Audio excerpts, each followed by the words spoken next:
Good morning, students. I hope you all are doing well. Today we are going to start a new chapter, Meeting Miss Trtwd. It's written by Charles Dickens. Charles Dickens was one of the greatest English writers, and this particular piece, which is included in our text that we are going to read, Meeting Miss Trtwd, it is basically taken from David Copperfield, written by Charles Dickens. It was one of his greatest novels, and the character which we are going to learn, which we are going to analyze his father, that is David, that was one of his favorite characters. Now this particular chapter, Meeting Miss Trtwd, before we learn this chapter, certain basic things regarding this particular novel that we need to know. That is why David went to her aunt, that is Miss Trtwd, Betsy Trtwd, that we need to know. Actually, when David lost his father, his biological father, he was a bit quite happy with his mother, but his mother married a man, Mr. Marston, who was not a kind person, who was not kind to him rather. And after some days, Mr. Marston's sister, who was also a kind of unkind towards David, when she joined, her days were quite bitter. After a few days, when David's mother passed away and his father as well, and then the person, means the sister of Mr. Marston, she started to ill-treat David, and in the meantime they made him quit his school, and instead they forced him to work in a factory. Thus he was quite sad, and in such condition he decided to leave that place and to go to one of his relatives, that is his aunt, Miss Betsy Trtwd. And after crossing a long distance, he reached her house, and from that particular place where our piece of text is taken from. All right, so let us start. I hope all of you have kept your textbook ready. Just follow me, and I will be trying to explain you line to line. Now, as David says, I had walked every step of the way, sleeping under haystacks at night. Fortunately, it was summer, so David had to walk every step of the way, and sometimes he took rest under some haystacks at night. And as he had to spend the night under the haystacks, so he was finding himself fortunate enough that the season was summer. Had it been winter, it would have been difficult for him. My shoes were completely worn out, and my hat was crushed and battered. Battered means it got a kind of shabby, and it got damaged as it was used several times.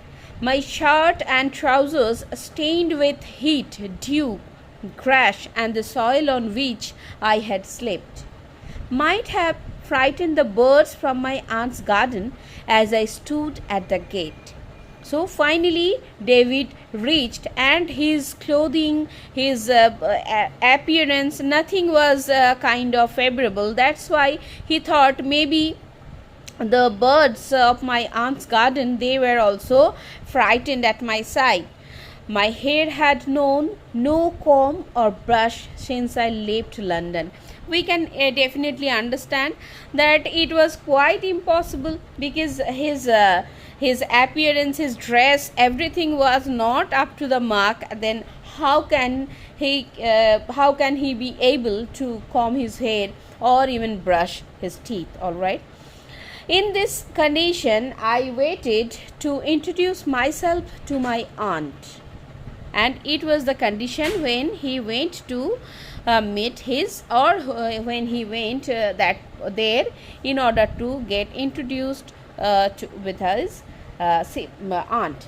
As I stood there, a lady came out of the house with a handkerchief over her cap and a pair of gardening gloves on her hands. So you can understand, see the person who was there, the lady who came in front of her, she was well maintained, and her dress, the everything, it's absolutely as it is expected, whereas David was a kind of not that kind of steady. All right, I was sure she was Miss Betsy from her work, for my mother had often described her to me. So at the first sight, David could understand that this is the person to whom he has come over there, and he had come to know about the lady from his mother already. Go away, said Miss Betsy, shaking her head. Go along, no boys here. So that lady thought maybe the boy had come to play with some other boys living over there, or something else, but she never imagined that David was the son of her own sister. All right, thus she said that boy to go away from that place. I watched her as she marched to a corner of the garden, and then I went softly and stood beside her. So David kept on watching her as she went along, and she went to the corner of the garden, and he followed her softly and he stood beside her. Now David says, if you please, ma'am, if you please, aunt, I am your nephew. So David finally could manage himself to introduce him to the lady. So here I will be highlighting on the picture as it is described in the text. You all can follow how David was and how the lady was. So the lady says, "Oh Lord," said my aunt, and sat flat down in the garden path. The lady got a kind shocked, and she couldn't believe. Thus she sat flat down in the garden path.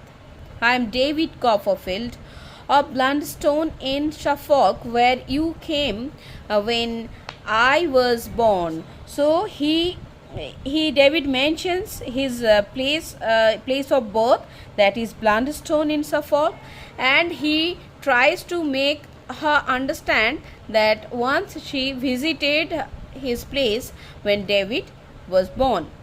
I have been very unhappy since my mother died. I have been taught nothing and made to work instead of being sent to school. It made me run away to you, and I have walked all the way and have not slept in bed since I began the journey. So David could explain his situation somehow, and he explained everything, every minute detail to her aunt, through the phase he has gone, and everything whatever he has come across throughout his journey. Here my self-control gave away and I burst into tears. Quite natural that while explaining all these things, David was nervous. He was a kind afraid, and he was somehow felt that somehow he did not feel well, so he cried. All right, he started crying. My aunt got up in a great hurry and took me into the house. The first thing my aunt did was to give me lots of strange tasting tonics. Tasting tonics means some liquids, obviously a kind of medicine that can make him feel energetic. All right, so such type of tonics the aunt gave. Then she heated a bath for me. After that, she gave me a shirt and trousers belonging to Mr. Dick, a nice old man who lived in my aunt's cottage, covered me with 2 large warm shawls, and laid me to a soft, comfortable sofa where I fell asleep. So the aunt not only gave him certain tonics, along with that she made arrangements so that David can get fresh, can take bath, and at the same time she offered some shirt and trousers belonging to a person living over there. That was the beginning of my aunt's adaptation of me.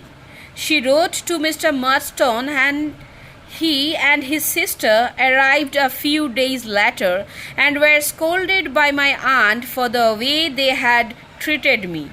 And after that, Miss Trtwd, she wrote a letter to David's stepfather, and his stepfather, when the stepfather came along with his sister, they got scolding from her. Mr. Murdstone said finally he would take me back, but if I did not return there, and then his doors would be shut against me forever. So Mr. Murdstone, he decided to take David away from his aunt.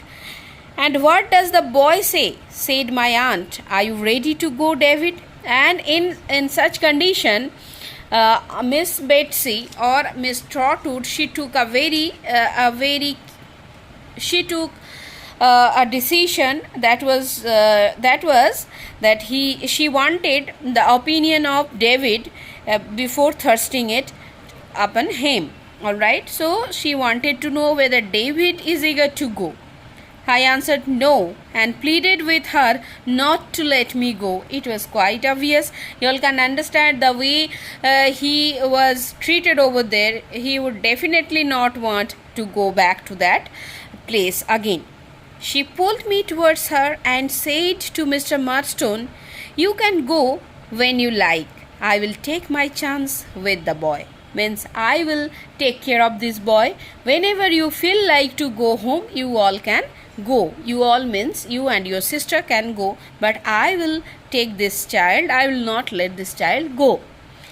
When they had gone, my aunt announced that she would be my guardian and that I should be called Trtwd Copperfield. So the aunt not only took the boy with her, but also she gave him her name. Thus I began my new life in a new name and with everything new about me. My aunt sent me to a school at Canterbury. Since there was no room at the school for boarders, she arranged for me to board with her old lawyer, Mr. Wakefield. So aunt not only adopted her, and she not only gave him her name, but also she made arrangement so that the boy can go to school and about the place where he is going to stay, and she made arrangement so that David can live with her old lawyer, that is Mr. Wakefield. My aunt was as happy as I was in this arrangement. So David and his aunt both were quite happy. Mr. Wakefield's house was quiet and still, and his daughter Agnes, a child of about my own age, was bright and happy. So David got a friend over there who was of his age only, and both of them, they liked the arrangement made by Miss Betsy Trtwd. The school I now went to was better in every way than Salem House, but I felt very strange at first. So Salem House was the school where David was sent by Mr. Murdstone, means his first school, and the school and he considered this school to be much better than that. It had been quite a while since I was at a school with companions of my own age. Means as he had to quit his school, as I told you all. So that is the reason he is saying so. It seemed to me that I had forgotten everything I had learned. However, I felt better when I went to school the next day, and a good deal the better the day after, and so on, that in less than a fortnight I was quite at home and happy among my new companions. So it took a little time to get adjusted to the new environment, but at last David could settle down and he started liking this, as you all can relate it with your own condition, right children? As you all have left the primary campus and you all have come to high school, and it was quite difficult at the beginning to get settled over there, but somehow you all could manage, and now I think you all have started liking it as well, like David, right? So let us continue with the text. "Trot," said my aunt when she left me at Mr. Wakefield's, "never be mean in anything, never be false, never be cruel. I will come and visit you soon. And now the pony's at the door and I am off." Now she started calling David as Trot, and she advised him that he should not be mean in anything, and he should never be false. Means he had to always speak the truth and act the truth as well, and he should act kind. He should not be cruel to anyone, and she assured that she will come again and visit him soon. And she also mentioned that her vehicle was near at the door and she was about to leave the place. She embraced me hastily and went out of the house, shutting the door after her. When I looked into the street, I noticed how sadly she got into the chaise, and that she drove away without looking up. Chaise is a small horse-drawn carriage, and that was her vehicle, as I mentioned. So aunt was quite sad to leave David over there, but she did that in order to provide David a better tomorrow. All right. So this is the chapter that we have to learn. I have tried to explain it. After this, you all will be having a live session or interactive session. There you can get things clear if you have any. So now I request all of you to read the chapter carefully, minutely, and you have to read it, otherwise you cannot understand whether you can understand this chapter, and we will have a discussion on this in the live session. This much for today. Thank you so much, children. Have a nice day.